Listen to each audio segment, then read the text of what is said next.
Hey everyone, it is like 97 degrees out and about 500% humidity, so what a good day to go for a bike ride and take you guys along with us.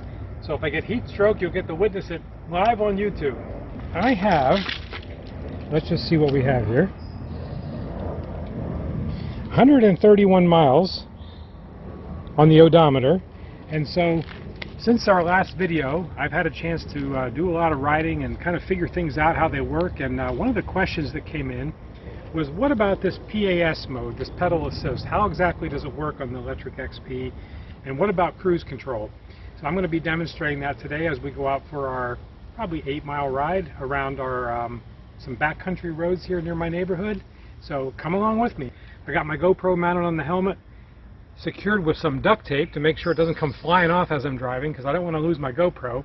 And let's go for a ride.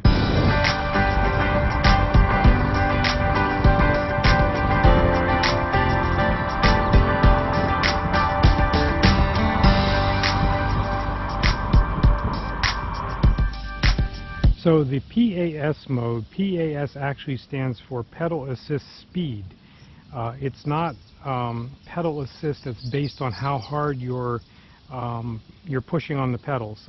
We had rented a electric bike prior to buying these. That was a commercial one, and the way that worked, there was no throttle, and the harder you would have to pedal, like going up a hill, the more the motor would kind of kick in to help.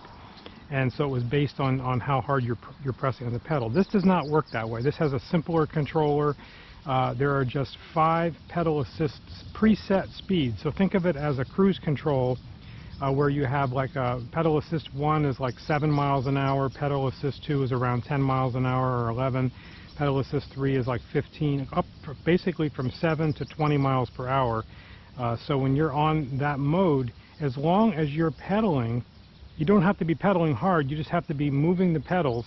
It's going to help you get to that preset speed. And you can pedal faster than that speed on your own power, but as you go down below that speed, it's going to kick in and bring you up, kind of like a cruise control works.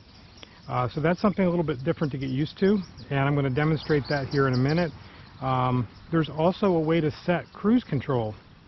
So the way that works is, let's say pedal assist 3 is a little too slow and 4 is a little too fast, and you want to set something in between. So you can actually get it to the speed you want using your throttle and pedaling, and then you press the down arrow for a few seconds, and this will change to cruise. And that will then, whether you're pedaling or not, will hold you at that speed to the best of its ability, going up and down hills. And anytime you want to kick that off, you just tap the brakes and it will kick off.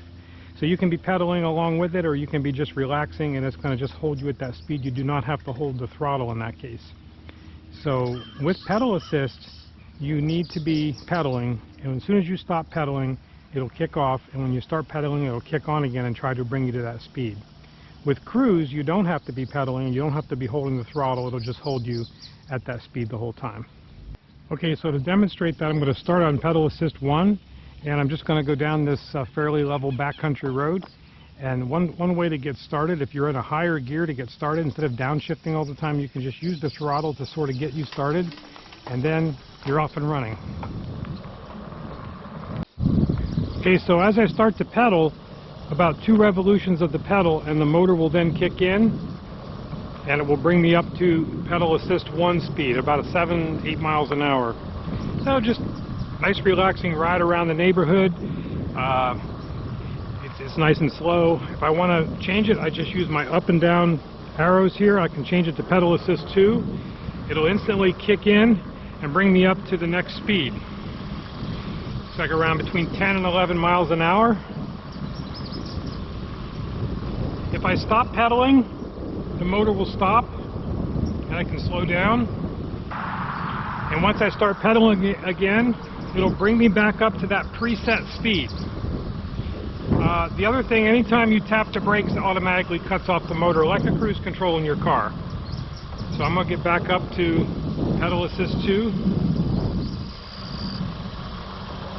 Now I'm going to bump it up to pedal assist 3,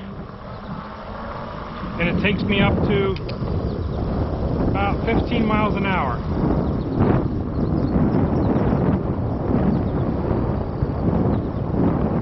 On my bike, for some reason, 4 and 5 are very close together, but on my wife's bike, she has the exact same thing, only in white. There is more of a couple mile-an-hour difference between the assist modes. So I don't know if that's the way they programmed it or whatever, but I think there's just supposed to be about a 2 or 3 mile-an-hour difference between 1 through 5. So now I'm going to demonstrate how to use the cruise control to set the speed that you want. Okay, so we're going to start off in PAS 2, so we're going around 10 miles an hour. When I go to 3, it goes all the way up to 15. That's just, you know, a big difference. So I'm going to just, what you do to set cruise control is you have to be pedaling and you have to use the throttle. So I'm going to use the throttle to get me to where I want to go. Let's say I want to go to 12. Now I hold the down arrow, and all of a sudden you'll see it changes to cruise instead of PAS. Now I can leave off the throttle, and I can leave off my pedals, and it will just hold me at that speed. Now if I want to pedal and go faster, I can pedal and go faster, and then when I leave off the pedals, it's going to come back down to my preset speed and just hold me at that speed, just like a cruise control in a car. When you want to disengage cruise control, just tap the brakes and it will just go to whatever PAS level you previously had set. So in my case it was 2. Now one thing I'd like to call out as a safety precaution is when you come to a stop, like at a stop sign or whatever, try to remember to put it back down in PAS 1 before you start again. Because what's going to happen if you're in 5 and you come to a stop, as soon as you start to pedal 2 revolutions or so, the motor will kick in and try to take you right up to 20 miles an hour. And that might be what you want, but if you're like in a neighborhood and you're trying to go around a corner or there's some gravel or something, you certainly don't want it to unexpectedly kick in at all that power. So try to remember, kind of like a motorcycle, when you're coming to a stop sign you want to downshift, try to remember to get down to a lower PAS number. So I'll demonstrate what happens here. If I'm on 5, and it's okay if you're expecting it, but if you're not expecting it and you start off and you're starting off nice and slow and then all of a sudden the motor kicks in, it can surprise you and it could be, you know, could be dangerous. So I'm going to go ahead and start riding here, and as I make a couple pedal rotations, you feel the motor kicking in. It's going to take me all the way up to 20 miles an hour.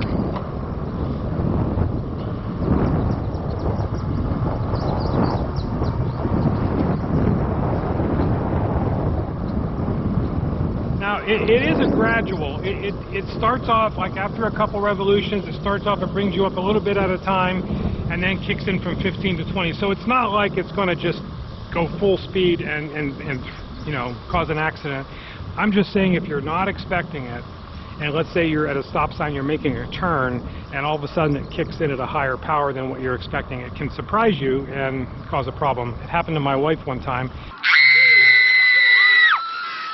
and she almost crashed. So I'm just bringing that up as a caution. So a good rule of thumb is just as you're coming to a stop sign, drop the PAS level down to either 1 or 2. Then you can stop at your stop sign, check for traffic, and when you take off, it's just going to go gently and not take off like a motorcycle. If you change mode here and put it on current, you will see how much the motor is helping you while you're riding. 0 means you're doing it all on your own, and it can go from 0 to say 20 amps, and you can get an idea of how much the motor's kicking in and how much you're working. So as you pedal harder, you'll see that current drop. If you're going down a hill or on the level, it'll drop to 0. But if you're going up a hill, you'll see it go up to, I think I've seen it as high as 20 amps. So you can kind of get an idea for how much work you're doing versus the motor. So you can see as we start out, it's helping me accelerate.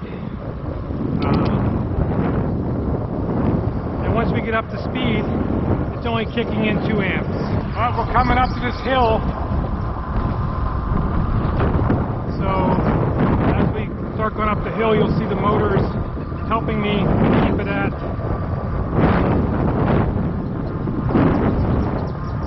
around 19 miles an hour. So the higher pedal assist level you use, the more battery it's going to use.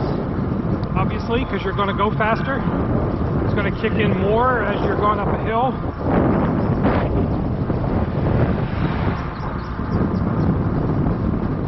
I can downshift and try to help it a little bit. And you can see it drops down when I do that a little bit. As I come up to the top of the hill, you'll see it drop down as it levels off.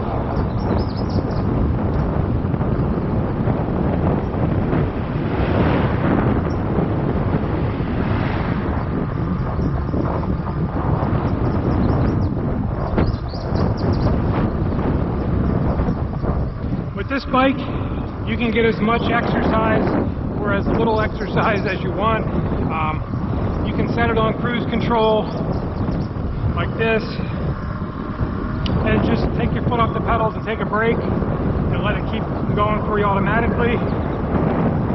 Or you can be pedaling higher than the set speed and doing all the work.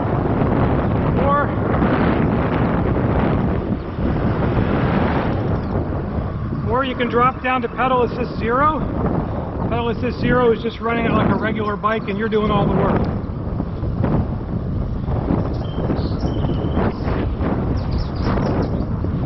And because these bikes are pretty heavy with the fat tires, it's going to be a lot more work than a normal road bike would be. But if you want to get a little workout, you can drop it down to 0 for a short time. And when you get tired of pedaling, just bump it back up, have it kick in and help a little bit. So you got the best of both worlds. Hey guys, that's how PAS works. All you have to do is move the pedals. It doesn't matter how hard you're pedaling. It's going to just get you to that speed, and when you stop pedaling, it's going to stop assisting. You can always override at any time with the throttle. So it is a little bit different than some e-bikes that are more expensive out there that do have a sensitivity, like the harder you're pedaling, the more it's going to kick in. So just a little getting used to. Okay, I'm 5.5 miles into the ride. I'm going to take you can take the short way home or the long way home. I'm having so much fun, I'm going to take the long way home. I'll take you guys along with me so you can kind of see the different kinds of hills, different kinds of road terrain that this thing is good for. So let's go.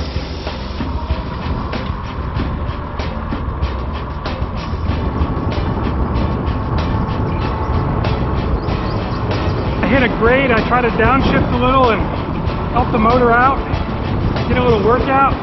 And when I get to the top of the hill and I'm going back down, I put it in high gear.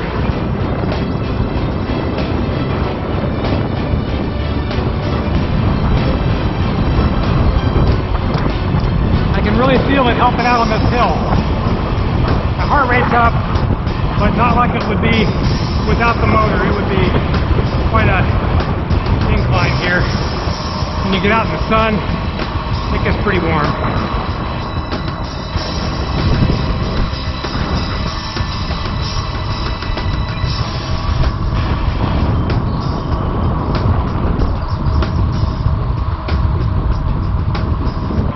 It's a pretty steep incline, and this is going up no problem at all.